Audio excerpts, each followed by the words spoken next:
Hi. How is everybody doing today? This is Bishop Joel back again for another segment of Bishop's Bistro. And we're in our leadership lunch and learn series. And today we're going to be talking about leaders have focus. Leaders have focus.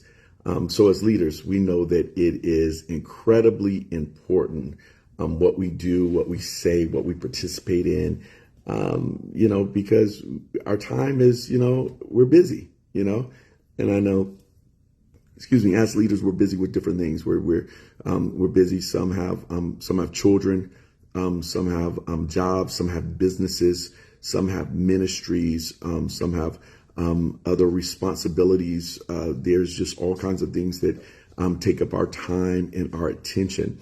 So it is imperative that we have focus as leaders. And so then today we're going to be talking about leaders have focus. Leaders have focus. So I'm so excited, to be able to share this with you all. I like to read different materials, listen to different materials, listen to different speakers, and some of my favorite speakers to listen to. Some of you all know it, Dr. Bill Winston. He's probably my favorite preacher that's preaching right now. I also love Terry Savelle Foy. I mean, she is just amazing. She is amazing. Pastor Nancy Dufresne. I love her. There's different ones that I like to feed myself, and I like to get different things from, and I like to. So even in listening to different individuals, I'm not all over the place. I don't listen to a bunch of people over here, a bunch of people over there. Who's saying this, who's saying that, who's saying. I'm very intentional about that. I'm very focused. And so then just in our life, I believe that as leaders, we have to stay focused. We have to stay focused. And hey, Cass, you said Terry has changed my life since I recommended her to you. Amen. Praise God. Yeah, she's awesome. She's wonderful. And this is something from her book, one of her books. She has a few books out, and she just came out with another one, The Alone Advantage. But this is one from Live Your Dreams. It's a 90-day devotional, and she gives a couple of stories in here. And they talk about focus, these stories. And Steve Jobs, he says something. He says, focusing is about saying no. Focusing is about saying no. So there's lots of things that we can say yes to in our life, and then there's things that we need to say no to in our lives. Focus, and I agree with that. Part of it is about staying no, and part of it is about just staying on task. But these are some very valuable stories, I believe, that she tells in her book that I want to share with you right now. Hey, baby, that's my love, Pastor Tiff. And so then when Warren Buffett was asked to boil his key to success down to one single principle, his shocking response was, for every 100 great opportunities that are brought to me, I say no 99 times. Let me say that again. For every 100 great opportunities that are brought to me, I say no 99 times. Wow. Why does he say no 99 times? Because he's focused. He's focused. He knows what he's called to do. He knows what he's supposed to do. So he stays on message. He stays on message. And so then, we want to consider that in our own life. Are we staying on message? Are we staying on? I tell people sometimes that one of the ways to determine whether you should do something, whether you should not do something, is it in furtherance of your destiny? Is it in furtherance of your purpose? Is it in furtherance of your God vision? If it's not in furtherance of your God vision, your God purpose, if it's not in furtherance of your destiny, then why are you doing it? For what reason? You have to ask yourself, for what reason? And many times we will get involved in different things that will take up our time, that will take up our attention, that will some things we just enjoy, some things we just will give us a dopamine rush, and I'm going to talk about that in just a little bit. But you must stay on message, and you must stay focused as a leader. Think about that. He attributes his unprecedented success to his ability to say no. Or you could say his ability to stay focused. The late Steve Jobs was asked, "What are you most proud of in terms of breakthrough products that you and Apple have built?" Jobs said, "I am as proud of what we don't do as I am of what we do. I am as proud of what we don't do as I am of what we do." You know, we have to stay focused. And then Jobs went on to say, deciding what not to do is just as important as what to do. Deciding what not to do is just as important as what to do. This statement is true for companies, for entrepreneurs, for stay-at-home moms, for real estate agents. The statement is true for everyone. If you are focused on too many priorities, and hey, Jessica, it's good to see you. If you're focused on too many priorities, you will become one fragmented mess, incapable of completing your purpose and carrying out your vision. I love the statement, decide what your priorities are and how much time you'll spend on them. If you don't, someone else will. Someone else will. Good afternoon, Courtney. Good afternoon. It's good to see you on. When lion tamers were asked why they carry a four-legged stool into the cage with a wild animal along with a pistol and a whip, the expert tamer replied that the stool is the most important in their defense. Why? Lion tamers hold the stool by the seat and thrust the four legs toward the face of the lion. This is an intentional tactic to force the lion to focus on all four legs of the stool at once. In your life, are you focused on all four legs of the stool at once? Is your focus divided between all of these different things? Are you trying to make all these things happen in your life? And so then I used to really be happy about this phrase. I used to say this. I used to say, I'm a jack of all trades, master of none. Hey, Alexis, good to see you. Hey, Gloria. Hey, Miss Myra. But that's not a good statement. That's not something to be happy about. Being a jack of all trades and master of none. And so many of us are that because we should learn mastery. If you don't master but one or two or three things in your entire life, become a master in those areas. Somebody did some research one time and they said, about 10,000 hours of doing something, you become a master in it. So that's about 10 years. But then other people, they kind of debunked that and they said not 10,000 hours, it's 10,000 focused hours. So it's not just 10 years of doing something. There's people with 10 years on their job. They're just as bad, in the 10th year as they were the first year. 10 years in their marriage, they're just as bad husbands or wives in their 10th year as they were their first year. Because it's not focused. So you have to have the focus, 10,000 focused hours. So it may be more than 10 years because 10,000 focused hours. But you say, I'm a jack of all trades, master of none. I know a little bit about everything. That's how you tell people. No. Learn a lot about one thing. How about you do that? Don't tell me a little bit. One of the most dangerous people in the world to be is somebody that they know just enough to be dangerous. They're ignorant about a whole bunch of different things regarding it, but they know just enough, hey, Minister Myra, to be dangerous. But 10,000 hours, focus hours, become a master. And then you say, I'm a master at multitasking. And I still am very good at multitasking. But you know what multitasking is really? It's just diverting attention from one task to another task. So then basically what you become is you become a master at dividing your attention and not being 100% in any one area. That's what you become. If you're great at multitasking, then that's what you're doing. You're dividing your attention in all of these different areas, and you're not mastering any area. You're not being focused on any area. And so then you're not giving 100% to any area. So yes, you are getting things done, but you are half getting things done, or you're getting things done at 70%.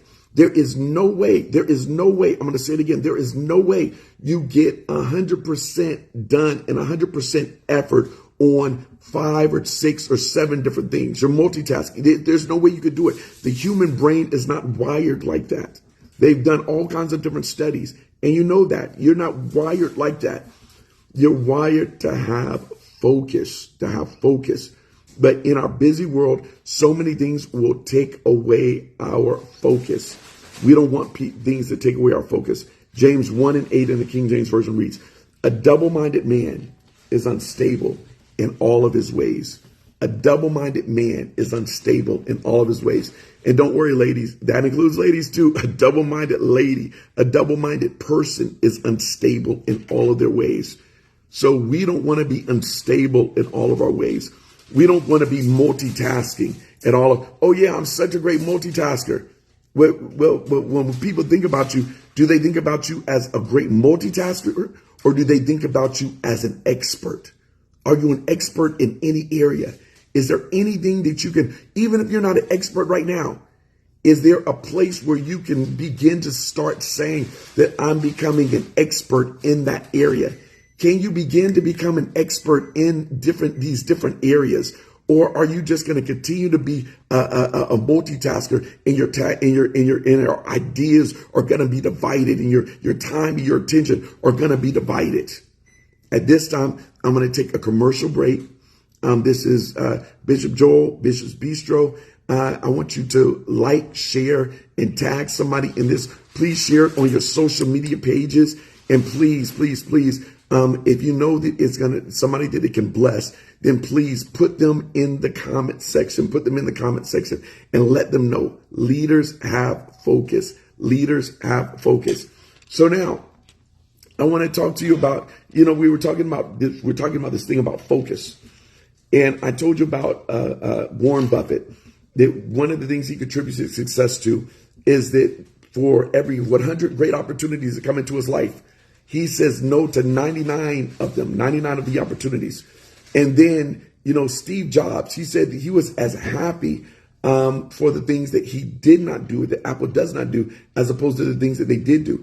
What are they basically saying? They're basically saying that they stayed focused. They stayed focused in all of the competing things that compete with your attention in this world.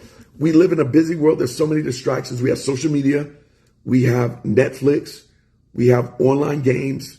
We have sugar. I'm going to say them again. We have social media. And these are just some of the things. We have Netflix.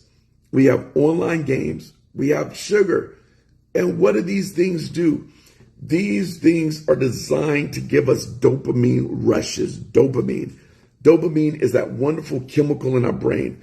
Many of us have heard about dopamine because you hear about dopamine. That's the rush that drug addicts get. You shoot up. People get high.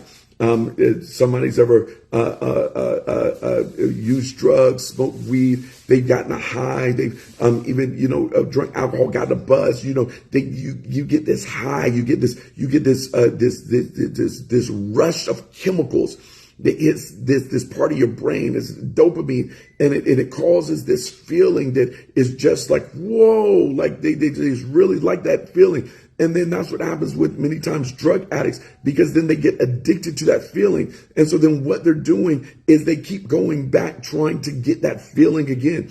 And that's why, unfortunately, so many drug addicts at one time in their life or another, they actually have overdoses. Because what they do is they continually try to get the same feeling. It's kind of like what they say is there's nothing like the first high. Because every single high that they try to get after that, they're trying to get to that same level of that first high. So they have to take a little bit more, a little bit more, a little bit more. But dopamine is not all bad. It is something that God has given to us. It's just when we abuse it, And so then many people abuse it by doing different things to cause these dopamine rushes. And some of these things, like I mentioned before, social media, Netflix, online games, sugar. So social media, how is this a dopamine rush? Because what happens is that you're scrolling constantly, and there is no end. You have to decide the end. There is no end. It can literally go on for hours. I imagine you could probably go on for years. I imagine everything is finite on this earth, and we live in this finite world. And when we start getting into into the infinite, we start getting into spiritual things, and we start getting into God things. And many scientists believe that the universe may be infinite, but that's a whole nother metaphysical conversation. But anyway, for the most part, everything in this earth is finite.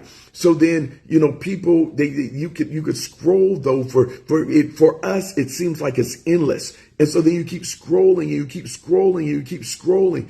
And so then there's not really an end. And then something, you don't know what they're gonna bring on. You don't know what to expect. And so then you keep getting this high, you keep getting this high, you keep getting this high, this anticipation high. Netflix, they've designed it now to give you dopamine rushes. Anybody ever heard of binging or binge watching? You binge watch a series. Before, what would happen? You had network TV, you had your CBS, your ABC, you had your NBC. You had these stations where, they would put on these serials. They would put on these shows where you had to wait until the next week. They would have a cliffhanger. And so then you had to wait until, the next week when it came out. You would have to wait until the next season. Sometimes you would have to wait a few months until they came out. But now with Netflix or with Hulu or with Prime Video or with these different things, you can watch a series in a night, or you can watch a series in a day or two. You can binge that. And so then you go and you say, okay, now I've watched this and I know it's been 30 minutes or it's been an hour, but I want to see what happens next. And so then now there's nothing to say that stops you from watching it, and you could just put it back on again. It gives you another dopamine rush because you're waiting for the next one. You're getting the next high. Okay, I'm seeing the next series. Okay, I'm seeing the next episode, and then you're getting another high. I'm seeing the next episode, and you're getting another high. And before you know it, it's 2 o'clock in the morning, 3 o'clock in the morning, 4 o'clock in the morning, and you got to get up at 6. So you got to get up at 7 to go to work. Has that ever happened to anybody? If that's happened to you, just put yes in the comment. No, the judgment-free zone. I'm just talking about how leaders have focus. But if that's ever happened to you, drop a yes down in the comment section that that's happened to me. If you would be so kind to admit it. That I've done that before. There's this series, and it's like, okay, I want to know what happens next. I want to know what happens next. And so then you binge that. So those give you dopamine rushes. Online games are designed to give dopamine rushes. They give this, so then you have this wanting, this allure to go to the next level or go to the next thing or go to you never really accomplish the goal. You never really hit the destination because it's not designed to do that. If you hit the destination, you stop playing the game. If you stop it, if the secret to it, they have to continue to design things to continue to give you a dopamine rush, because if they don't give you a dopamine rush anymore, then you don't play the game anymore. If you don't play the game anymore, they can't advertise on it anymore. They can't get advertising dollars, or they can't get you to spend money on the online game or anything like that. So it gives you these rushes. And then, of course, sugar. Sugar is a natural dopamine rush. But what happens with sugar is sugar comes in, and sugar, when you eat a piece of cake, man, it's something about dessert. You could be as full can be. Anybody? So nobody wanted to admit the thing about Netflix. Maybe somebody want to admit this, about Thanksgiving. You ever have Thanksgiving dinner or Christmas dinner, and you eat the big Christmas dinner, or you eat the big Thanksgiving dinner, and you are stuffed. I mean, you're just, I couldn't fit in another bite. But man, you see that pie, or you see that cake. I don't know what do y'all like? Y'all like pound cake? Anybody? Is anybody still here with me? Maybe nobody's here still with me. But anyway, you maybe have pound cake. You may have pecan pie. Love pecan pie. Love pound cake. Maybe it's sweet potato pie. Maybe it's a casserole. Maybe it's peach cobbler. Maybe it's something else. But it's something where you're already full, but you can still, eat that next sweet. And then you can eat some more of that sweet. And then you can eat some more of that sweet. And then you can eat some more of that sweet. It gives you a dopamine rush. And so then what happens is, with all of these different things that are going on, now it's making me wonder, is anybody still with me? Give me a heart, or give me something to show me that I'm still online. I want to make sure that I'm still online. Please, if anybody is watching, make sure I'm still online. But all these things, these things are designed in your life to give you a dopamine rush, to cause you to want to participate in them more and more, and participate more and more, and participate more and more. And so then what happens is that with dopamine is the anticipation of a reward and not the reward itself often driving your actions. The anticipation of a reward and not the reward itself is often driving your actions. And I just want to check again and see if there is anybody on. Am I still on live? Am I still on live? And anybody, if somebody give me a heart, or somebody can give me a like, or somebody can give me anything if I am still on live. I just want to make sure I am still on live. So I don't see anyone commenting or anyone that's doing anything, or any hearts or any type of emojis or anything like that. Oh, they are hearting me. Okay, thank Pastor said they are hearting me. I guess something is just going on with my feed. So I just wanted to make sure, because I don't see anything. So I was like, wait a minute, did I drop off? Do I need to go back on? And so thank you all for doing that, because I can't see it on mine, but Pastor Tiff said she could see it on her. So thank you all. So this is from Dopamine Detox. Dabul Mirus. I'm really not sure what his name is, but it's Meurisse. And it says the anticipation of a reward and not the reward itself. Think about that. The anticipation of the reward and not the reward itself. So now you're anticipating seeing something else on social media. You're anticipating the next YouTube video. You're anticipating the next Facebook short. You're anticipating the next TikTok video. You're anticipating the next Instagram story. You're anticipating not the reward itself, because you have no idea what it's going to be. You don't know if it's going to be good, it's going to be bad. You don't know if it's going to be hanging kittens or if it's going to be flaming cars flying off of the freeway. You just don't know. So it's the anticipation of the reward and not the reward itself that often is driving your actions. This is when you're on a dopamine high. And so then that's what social media gives to you. That's what Netflix gives to you. That's what online games gives to you. That's what even sugar gives to you. And so then he goes on to say, Marus, the allure lies in the anticipation of a reward rather than the activity itself. In the anticipation of the reward rather than the activity itself. Why is that a problem? That is a problem because it takes away your focus. So now, when you get ready to do things in your life that require your focus, that it may not be as exciting. It may not be as, there's no anticipation of the reward. You just have to get it done.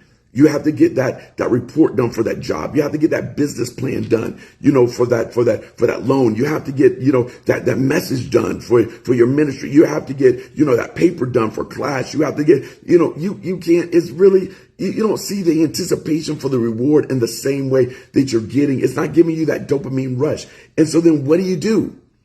You divert your focus from off of, and we do this unconsciously, you all, but you devote your focus from off of the tasks that you know that need to be accomplished and that you know that need to be done. And you put it on the tasks that are going to give you that instant fulfillment and gratification. So then now you start scrolling, oh man, that's where procrastination comes in. Because it's not that you just want to procrastinate, but it doesn't feel good what you have to do. But now I can get on social media and social media feels better. You don't know why it feels better, but now I'm telling you why it feels better, because it gives you a dopamine rush. I can even tell you something else that feels better. Email feels better because you get on email and it's like, okay, I can respond to email. I can look at email, or I can do this. Even if you don't respond, it's taking your focus away. It's taking your attention away. I tell you what else feels better. Text messages. Text messages feel better. You know what? Because it feels like, okay, I have a text message, and because I get a text message, I have to respond immediately. You do not have to respond immediately. What is that? But you could be in the middle of doing something, and that little bing, that little notification pops up on your phone. That notification, I don't even have notifications on for social media, but I still have notifications on for text messaging, for emails, for WhatsApp, that notification for WhatsApp pops up. I communicate with some people from overseas. It pops up. So it's like, okay, well, let me go and look, what are they talking about? Or the text messages. Okay, I need to go ahead and take care of whatever the text message is. Or for email, I need to go ahead and take care of the email. No. Because it's taking away your focus. It's taking away your focus. And what it does is the text message pops up. You know what it feels like? It feels like you're getting stuff done. It feels like you're responding. It feels like you're working. And I'm not saying that you're not working. You could be working. But I can tell you this. You're not working on what you had focused to be working on before that text message, unless you're intentionally taking the time out to do those text messages. What you're doing is you're diverting your attention from the task that you were supposed to be doing. That's what you're doing. And now that task that you were supposed to be doing is becoming undone, and you're procrastinating on it. But, at least I got the text messages done. At least I got the emails done. At least I got this done. At least I got that done. And so then those little senses of accomplishment are giving you a little bit of a dopamine rush.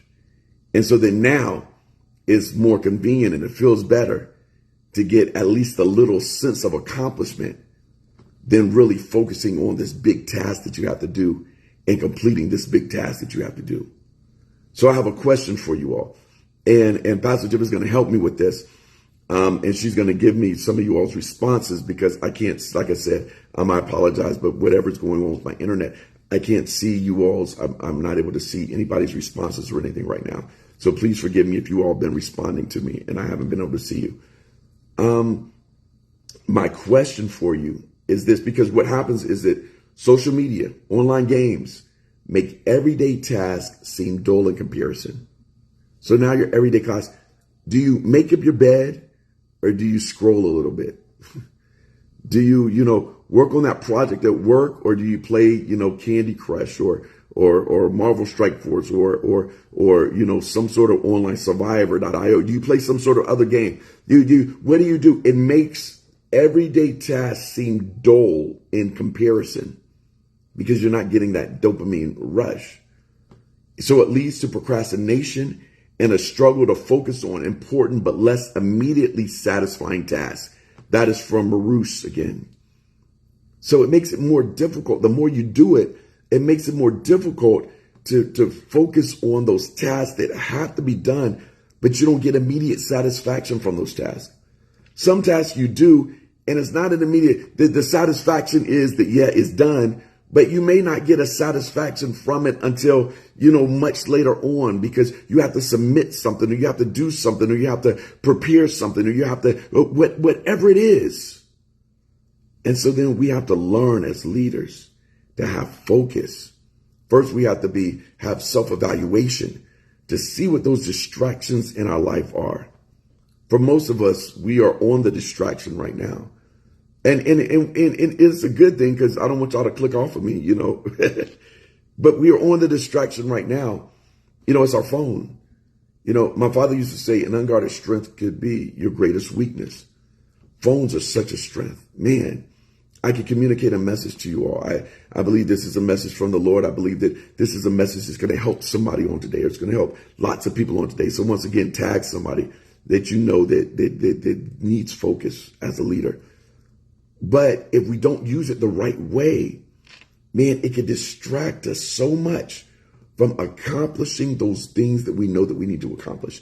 It can distract us so much from pursuing our God dreams and our God vision. It can distract us so much from our purpose, from our destiny. It can just distract us so much from the task that we know we need to accomplish. You need to clean your room. You need to clean your closet. You need to wash your car. You need to take out the trash. You need to, get your work done. You need to do all this other stuff. But it's just so much easier to scroll.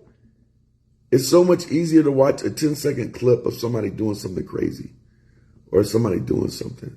It's so much easier. But leaders have focus. So this is my question that I was getting to earlier. What are high dopamine activities that you engage in that serve as habitual distractions in your life? Let me say that again. What are high dopamine activities? That means things that give you rushes, things that, oh, they feel good at the time.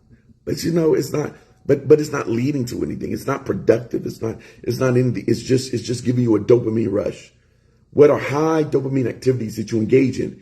This serve as habitual distractions. I said habitual distractions because that means that they're constantly distracting you. Not that every now and again you engage in, looking at social media. Not every now and again you engage in looking at Netflix. Not every now and again you engage in, you do something in moderation. But no, these are habitual things that are causing you distractions in your life from getting the things done that you need to get done. Because I want you to answer that question and put it in the comments, because maybe it's going to be something that helps somebody else. Maybe they feel like they're the only person that gets distracted by something. Maybe they feel like they're the only person that gets distracted by, social media or, all these other different things. When I say social media, I mean YouTube, Facebook, Instagram, TikTok, Snapchat, anything that is on your phone, on your computer, this social media in any type of way, shape, or form. So if you all can drop it in the comment section and let me know. Drop it in the comment section and let me know.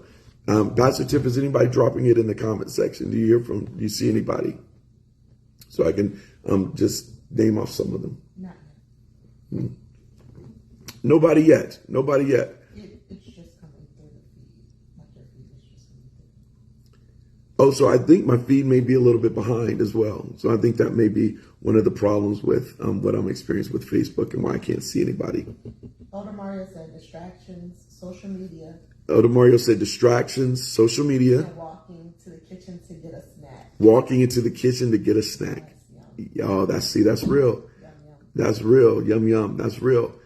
What I've done now is, I've been dropping weight. I've been dropping weight. Hard way to go, because I'm doing some intermittent fasting. Hard way to go. And, I'm seeing a weight loss doctor, and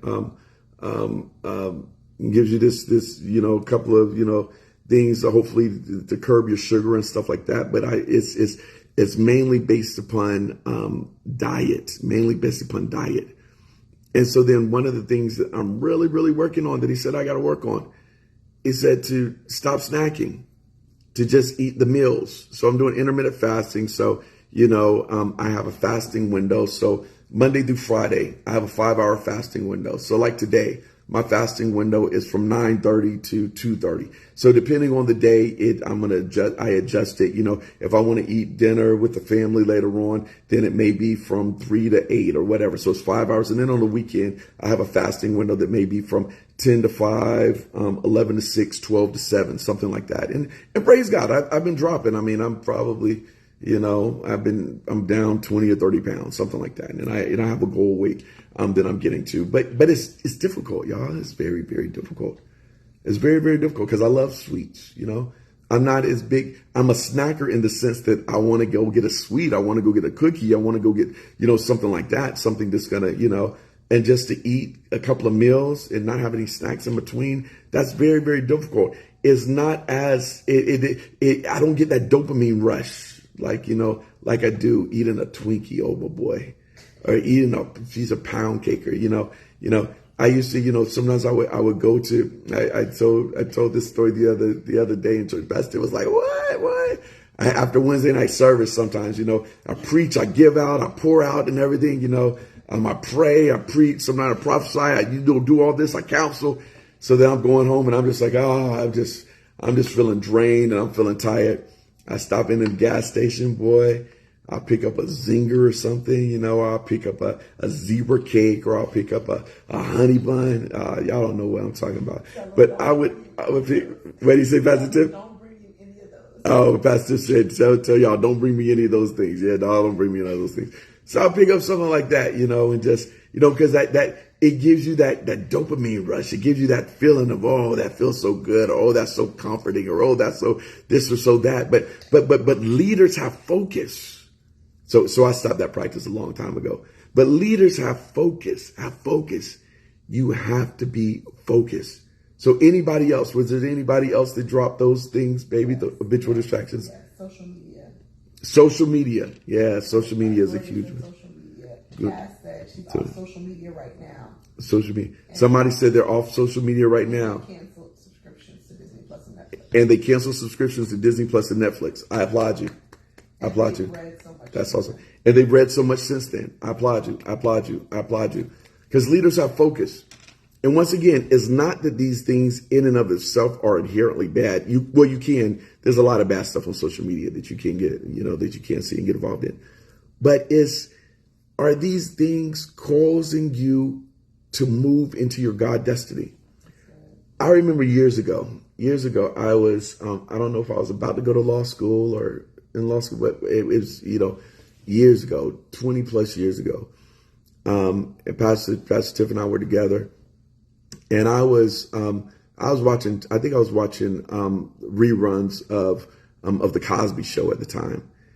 I was like, baby, come here. Let's watch this. Let's laugh together. Cliff Huxtable. Y'all, anybody remember the Cosby Show before, Mr. Bill Cosby had all of his issues and stuff like that. So, was watching that and stuff and laughing and yawing. And I was like, baby, what are you doing? She was working on something. She was like, they already got their stuff. She was like, I'm working on getting mine. I was like, wow. I think I must have turned off the TV or something. I was like, wow, that made me want to, get down to some stuff or get down to some business or study or do something like that. Because, you're watching all these different things, and if they're not leading to your destiny, if they're not leading to where you need to go, like this right here, I believe is leading to your destiny. That's why I said there's things on social media that can be very, very beneficial. There's things that we can watch that can be very, very beneficial. And then don't take away from having a Sabbath and having some relaxed time and some downtime.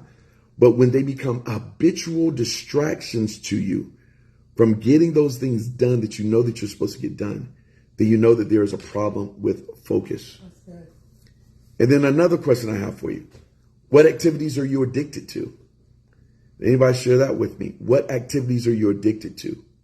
What activities are you addicted to? What activities are you addicted to?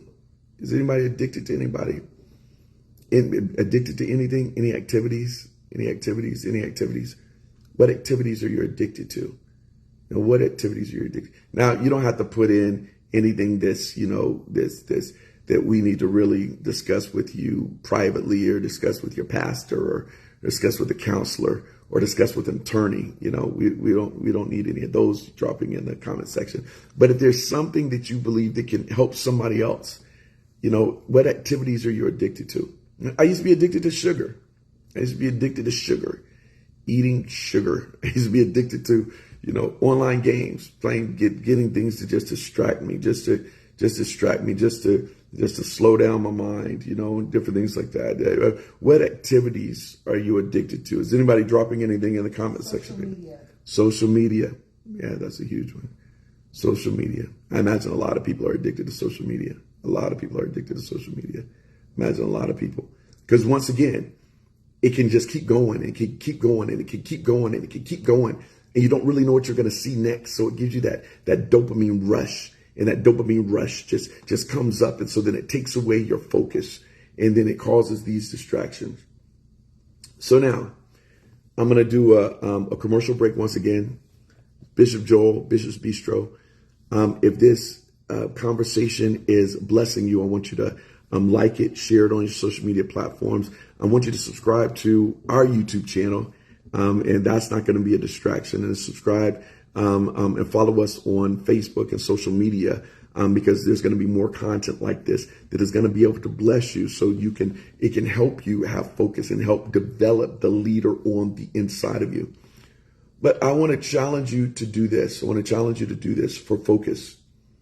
Have a focused morning routine. I'm going to say that again.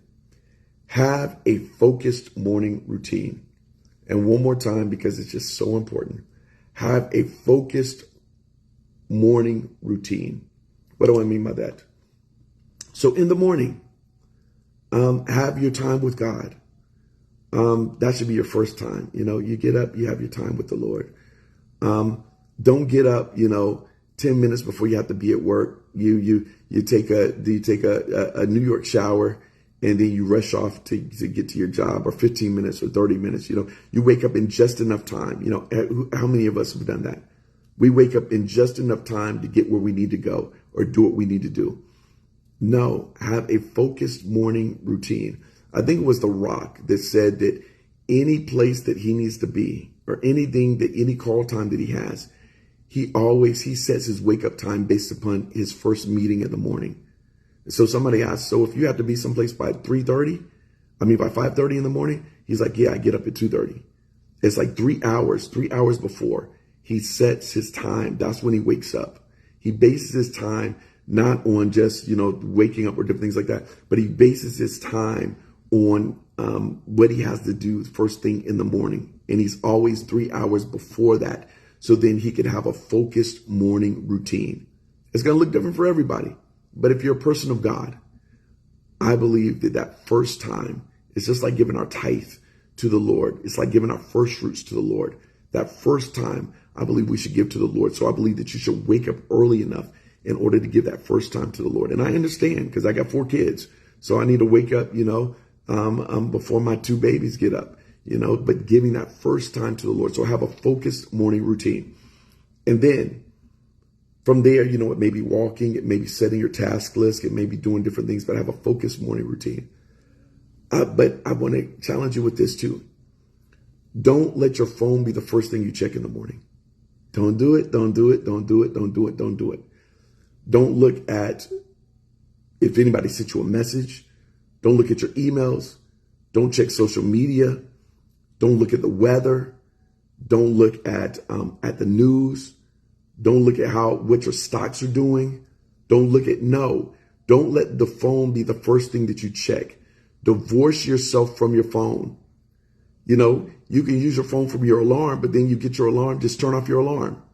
Turn off your alarm and then have focused morning time. Don't go on social media. Have focused morning time. And then we're talking about leaders have focus. So I'm just giving you some practical things, some practical examples. And make sure you're putting your questions down in the comment section. And someone does have a question. I just said that. And then Pastor Tiff said someone does have a question. I'm going to get through these other 3 points, and then I'm going to get to that question. These other 3 points, and I'm going to get to the question. Time with God. Make sure you have time with God. Prayer, meditating, scripture reading. Prayer, meditation, scripture reading. Maybe you're going to walk after that. Maybe you work out after that, depending on your exercise level or what you want to do. It may just be a walk, a brisk walk, or it may be a full workout session at a gym. But you have a morning routine. And then I want you to eat that frog. Eat that frog. That means that I want you to set at the very beginning, after you have your focused morning routine and after you get set, you get ready and all that, of that thing that is the most important thing, that biggest thing that you have to get accomplished on that day. I want you to attack that first. I would say eat the frog. That's from a Brian Tracy book, a leadership book. It's called Eat That Frog. Very great book. And what it is from a quote from Mark Twain. Well, Mark Twain says, if you eat a frog first thing in the morning, then that's going to be the worst thing that you have to do all day. So he's basically saying, get out of the way the most difficult thing that you have to do. And everything else is going to be child's play after that. It's going to be child's play after that. And we're going to talk a little bit more about eating that frog and priorities after I answer this question. And please continue to drop your questions in the comment section. What's the question, Pastor Tiff? What are your tips on continuing on a focused morning routine? What are my tips on continuing on a focused morning routine? Oh, that's excellent, excellent, excellent. My tip on that. The first tip is to watch what time you go to bed, because it's going to be very difficult to get up at a certain time in the morning if you go to bed too late at night. Usually scientists say that you need between 7 to 8 hours of sleep. I've seen anywhere between people need 6 to 9 hours of sleep, a full night's rest, in order to have a very productive, day the next day. So, you need to determine where you're at on that spectrum. If you need less, the 6 hours, If you need more, you need the 9 hours. And there's something special, I believe, about getting up early in the morning. David talks about, early will I seek thee, O Lord. He talks about that several times in a song. Jesus, he got up early before anybody else, and he went out and he spoke to the Father. We see many times where individuals, they take the time to get up early. We even hear the old proverb, early to bed, early to rise, makes the young man healthy, wealthy, and wise. We hear the proverb, the early bird gets the worm. And I understand some people work night jobs, and so it's going to look completely different. And some people, have different types of schedules. Some people have, have children where it wakes them up throughout the middle of the night, and they're stay-at-home moms. So it looks completely different. But as soon as you can get to that place where you can have a consistent morning schedule where you could get up early, I would do that. And it starts with your night before. So if you're scrolling on social media till 1, 2 o'clock in the morning, then that's not going to work. And this is something else that I recommend highly. Do not be on the phone in your bed. Just don't do it. Just don't do it. Scientists have shown that even the light that your phone emits, I think it's called a blue light or something like that. And nowadays they have filters that you can put your phone on, filters and stuff like that. But I still wouldn't even worry about putting my phone on a filter. I just want to do it. When you have a bedtime, just put your phone to the side. Before you go to bed, if you want to read the scriptures before you go to bed, then sit up in your chair, read the scriptures, and then go to bed. Even if you want to look at something on social media for a few minutes before you go to bed, do that and then put your phone to the side. When you get in the bed, make sure that your bed is a place of rest, So then you want to have a nighttime routine where you're getting in bed at a certain time. And maybe if you're getting up early and it's going to be busy and stuff like that, and that you're a little more tired in the morning. My wife is a morning person. Man, she's like, she's Mary Poppins in the morning, y'all. If y'all know, and I'm a night guy, but I still get up early. I get up at 5:30 in the morning. But imagine Mary Poppins and a night owl. Oh my goodness. She's, all she needs is a little umbrella in the cartoon, sparrows and birds flying around her and stuff in the morning. But me, I'm just going like, good morning, baby. Hey, good morning. Good morning, y'all. Amen. Good morning. I'm just, it just is how we are. But I know the importance of getting up early. So I just make myself get up early. I make myself get up early. And so then depending on how you are, you may need to lay out your clothes the night before. You may need to lay out, meal prep the night before. And, leaders have focus. So you start saying, okay, where am I going? What am I doing? Let me become more organized. Let me become more this. Let me become more that. You may need to, have your bottle of water already set. My Jay and Josh, they're in high school, so they had to get up real early. They get up about 5 o'clock, in the morning, between 5 and 5:30 in the morning.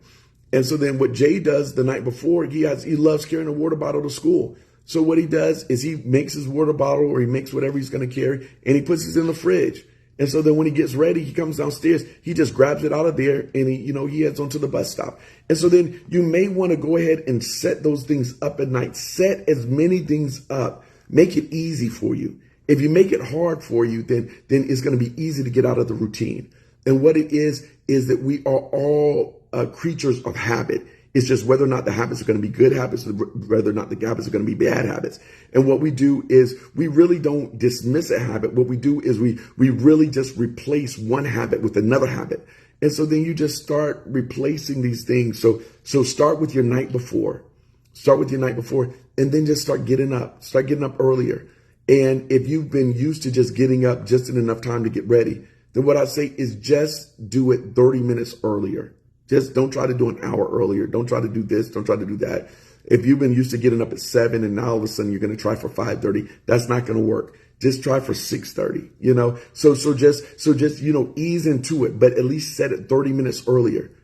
And then just say, okay, I'm going to have a space. I'm going to have a space to do these things. So then you don't get up 30 minutes earlier and say, okay, I'm going to sit in the bed and pray. No, you're not. You're going to sit in the bed and go to sleep, and you're going to hit your snooze button again. So you say, I'm going to get up. You may need to get up, and you may need to wash your face. Sometimes when I'm really, really tired, I go into the bathroom and I'll splash water on my face. Or sometimes there'll be times when I'm really tired. I go outside and I just start going for a walk, and it'd be like a little bit cool, and it'll be brisk, and so then it'd get my blood pumping and stuff like that. But you do something to cause your blood to start pumping and everything, and then you just start establishing a morning routine. And you don't get in condemnation when you fall off of it. You just get back on it. You just get back up again, and then you just do it, and you just do it, and you just do it. And if you do it for long enough, and then you do it for enough times, and you're consistent enough with it, then it's gonna set. You're gonna get a habit out of it.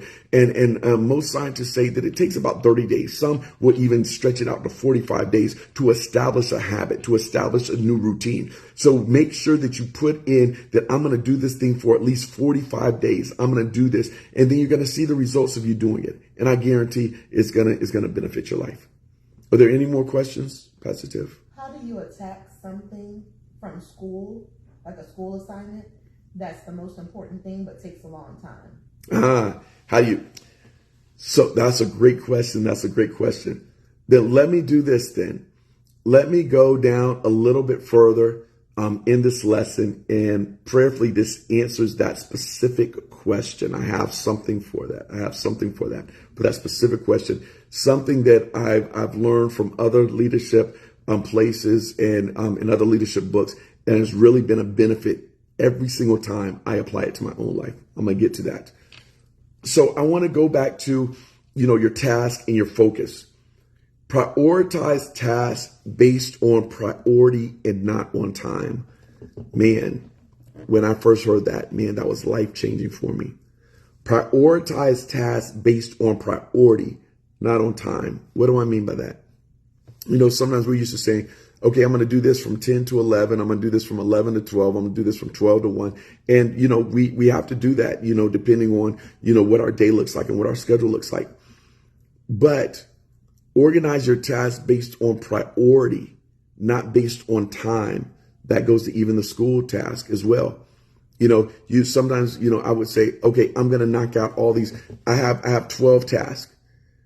2 of them are going to take, some significant amount of time. And then 10 of them, I can just go ahead and just knock out, boom, boom, boom, bam, bam, bam, 30 minutes, an hour and a half, ba, ba, ba, ba, ba, whatever. But what happened is that if you don't organize them based on priority, even though you're going to be accomplishing things and you're going to get a dopamine rush from accomplishing things and finishing these different tasks, you're not really getting those things done that are the most important things that you needed to get done. So at the end of the day, you're still going to feel bad. You're still going to feel like you procrastinated. You're still going to feel like you have this heavy weight on your shoulders and this thing looming over your head because you organized it based on time and not on priority. So that's what I'm talking about when I say eat the frog. What is the most important thing? You organize it based on priority. I'm prioritizing this thing. This thing is the most important thing that I need to get done. And so then because it's the most important thing that I need to get done, then I'm going to do that. So sometimes, make a task list. And when you make this task list, look at it and look at the task list and say, if I can only get 1 or 2 of these things accomplished today, what would they be? What would they be? Sometimes it's even 3 things. But for the most part, if I can only get 1 or 2 of these things accomplished today, what would they be? And now those go to the top of your list. Those go to the top of your list. And you make those your priority. And then as we're talking about leaders have focus, and what do? We could set a specific time to look at social media. So it's like I said, it's not that social media is bad, but you set every single Thursday from 12 to 1 o'clock, I'm looking at social media. I'm giving myself an opportunity to look at social media because I'm going to tune into Bishop's Bistro. That's a shameless plug. But there are other times, maybe you say, I'm winding down at 9 o'clock. So between 9 and 9:20, I'm going to look at social media. And maybe if you are addicted to it or you can't really hang on to it like that, maybe you even put on a timer on your phone. I love timers on my phone. I put timers, I put alarms. I love all that kind of stuff. I put it on my phone because it lets me know, okay, time is up. Set certain times to check email. So, if your phone is like my phone, emails pop up all the time. I get the notifications. I get the notifications all the time. But set a certain time. You say, okay, even though I get notifications, I'm not going to look at it this time. Just because it pops up right now doesn't mean that I have to look at it right now. You know what? I'm going to look at my emails at the top of the hour. And if you're at a job where, it requires you to look at your email, you could tell your boss, you tell your supervisor, say, hey, I have focus time. And so then unless it's something that I see that runs across my desk that has, this is priority and I have to look at it right now, I'm not looking at my emails until the top of the hour because I'm getting this other work done and I'm getting this done, because you could get an email and it can take you completely off of what you were supposed to be doing. We all know that. We've all been there. And then set certain times to check text messages. Yeah, text message. Just because you get in a text doesn't mean you got to respond immediately. You say, hey, I'm going to have a certain time. I'm going to take a lunch break. When I take my lunch break, I'm going to respond to text messages. Or at 6 o'clock, I'm going to respond to text messages. Or at this specific time, I'm going to respond to text messages. Unless, of course, you're working on a project with somebody and you have to respond to text messages back and forth. So that happens a lot. But other than that, if it's a text message you weren't expecting or something that comes up, then you just have a specific time that you set them. Focus. Leaders have focus. Focus is what we're talking about. So you have to focus and you have to be intentional about focusing. So then this question about like this paper, this assignment that you have to do for school is really big, but you got to do it. And it's like, what do you do about it? Have focus time. There's so many people that talk about focus time. What is focus time? That's taking chunks of time and only working on certain things for those chunks of time. So you take 45 minutes, and during the 45 minutes, all you're working on is that specific thing. So let's say it's a paper. You got a 30-page paper that's due. Okay, and this doesn't work if you wait to the last minute. So if you've already waited to the last minute, then you may need to have a focus time of 3 or 4 or 5 hours, But you have a focus time of 45 minutes. And you say, for these 45 minutes, this is all I'm going to work on this task. I'm going to put my phone on vibrate. I'm not answering the phone. I'm not checking my texts. I'm not checking my emails. I'm not doing anything else. If you have a boss, you can let your boss know, hey, boss, for 45 minutes, I had this focus time. I don't know if you all have even a Microsoft Outlook. Microsoft Outlook, you can set focus time in your calendar. And so then that's when I was over the Heart of Florida Legal Aid Society. That's what I used to do. I used to set some focus time so my employees would know, okay, this is some time that Mr. Brown is just focusing on this. And so then his calendar is set during those times. And so that he's busy during those times. I can't schedule anything during those times. But you just let your employees know, or you let your boss know, or you let people know, your wife know. You may have to send your wife a text. Baby, I'm going to be focused for the next 45 minutes. So if I don't answer the phone, that's what's going on. But you set focus times, 45-minute chunks. You do that. Then you take a break for 5 or 10 minutes. Maybe you take a walk. Maybe you get a cup of water. Maybe you say, for this 5 minutes, I'm just going to look at a text. I'm going to look at this or I'm going to look at that. But I'm only going to do it for 5 minutes, for 10 minutes. So if you get caught up on a rabbit trail by doing that, then you can't do this. But you just take a break for like 5, 10, 15 minutes. Maybe you read a book. Maybe you do something enjoyable. You do that. And then you have another set block time of 45 minutes. And that's all you do. You take a 5 to 15 minute break. You have another set block time of 45 minutes. That's all you do. Then you take another 5 to 15 minute break. You have another set time of 45 minutes.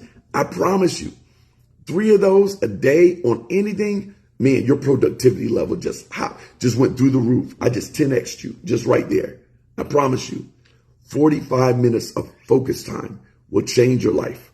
45 minutes. You take it and you divide it into these chunks. So you have a huge paper that's due. You have a huge assignment that's due. Once again, don't wait till the last minute, but you take it in 45-minute chunks. You take the paper, so the assignment is due next Monday. So on Monday, 45-minute chunk of your paper. And then you do 45-minute chunks of these other different things that you got to do. On Tuesday, 45-minute chunk of your paper, and then you have 45-minute chunks of other things you got to do. On Wednesday, 45-minute chunk of your paper, then you have 45-minute chunks of other things that you have to do. On Thursday, 45-minute chunk of your paper, and you see where I'm going? And before you know it, man, you just knocked it out. You knocked it out because you've been focused. The problem with most of us is not our lack of time. It's our lack of focus. Make sure you stay focused. And I just look at the time. It's like I'm getting carried away with focus. I need to focus on my time because there's so much with this. But I'm going to finish up this really, really quick with Social media is an open system. It's an open system. And that's why the focus is all over the place. That's why your dopamine levels go up, because it's an open system. When you have focus time, it's closed system. It's a closed system. You're doing it for a certain amount of time. And so then what we have to do is we have to be careful. And what we want to do is we want to do grounding activities that put us in closed system. Meditation, walks, deep social interactions. We want to close our systems as much as possible instead of having these free-flowing open systems. Open systems will take away your focus. So you want to get into closed systems. And when you're focused, when you're being, and if you all could give me about just 3 minutes, and I think I'll be done with this in 3 minutes. When we're talking about leaders or focus, be present. Be present with your spouse. Be present with the person that you're with or that you're dealing with at the time. Be present with them. Look them in the eyes when you're having a conversation with them. Don't have phone. Don't be looking on your phone and saying, okay, well, I'm doing this. I'm listening to you. I'm listening. And then you go back to your phone and you do this and do that. No, be present. I tell my boys, we go out to eat all together. I say, no phones at the table. Everybody they had to shut out the phone. They had to shut out the phone. Now, my little ones, I still let them do some stuff so they're not running all over the restaurant. But my older ones, they already know there's no phones at the table. My wife, she already knows there's no phones at the table. This is our time for focus time, family time, that we're focused on each other. We're focused on what we're doing. Focus on what is being said when you're talking to somebody and you're listening to somebody. Sometimes people say, oh, you're such a good listener. Why? Because I focus on what people say, not on what I'm going to be saying next. Don't be listening and having the conversation and all you're doing is you're just listening on how can I talk next? What am I going to say next? How am I going to respond? Oh, I really want to say this. Oh, I really want to say that. No, focus on what's being said at the moment. Focus, and always enjoy the now. Enjoy the moment. Be present in the moment. The destination, yeah, you're going to get there. You're going to get there. You keep walking. You're going to eventually get there. You know, how do you begin the journey of 1,000 miles? It begins with one step. You're going to get there if you keep on walking, but enjoy the journey, not just the destination. I believe that the Lord is more concerned with our progression than with our arrival. I'm going to say it again. I believe that the Lord is more concerned with our progression than with our arrival. I'm going to say it one more time so it can sink in, so you can get that revelation. I believe that the Lord is more concerned with our progression than with our arrival. He wants us to become mature. You know, he wants us to grow into maturity. It's not that, oh, we have to get to this place. We have to get to this spot. We have to get over here. We have to get over there. No, we're maturing as we're walking over there. James 1:2-4. I'm ending on this. My brethren, count it all joy when you fall into diverse temptations, knowing this, that the trying of your faith worketh patience. But let patience have her perfect work, that you may be perfect and entire, wanting nothing, that you may be mature. He's interested in our maturity. So I know we're interested in the destination, and the destination is great, and we'll get to our destination. But if you're focused, you will focus on the journey going towards your destination and what God is doing in your life on this journey to where he has you to go. Amen. Amen. Well, God bless you all. Yes, it's 1:03. I was focused. I was able to get it done by 1:03. Amen. I pray that this blesses you. If it does, please share it with somebody else. Please let them know that leaders have focus. God bless you all. And Lord willing, I look forward to seeing you all again on next Thursday from 12 to 1 for another Bishop's Bistro. God bless. Bye now.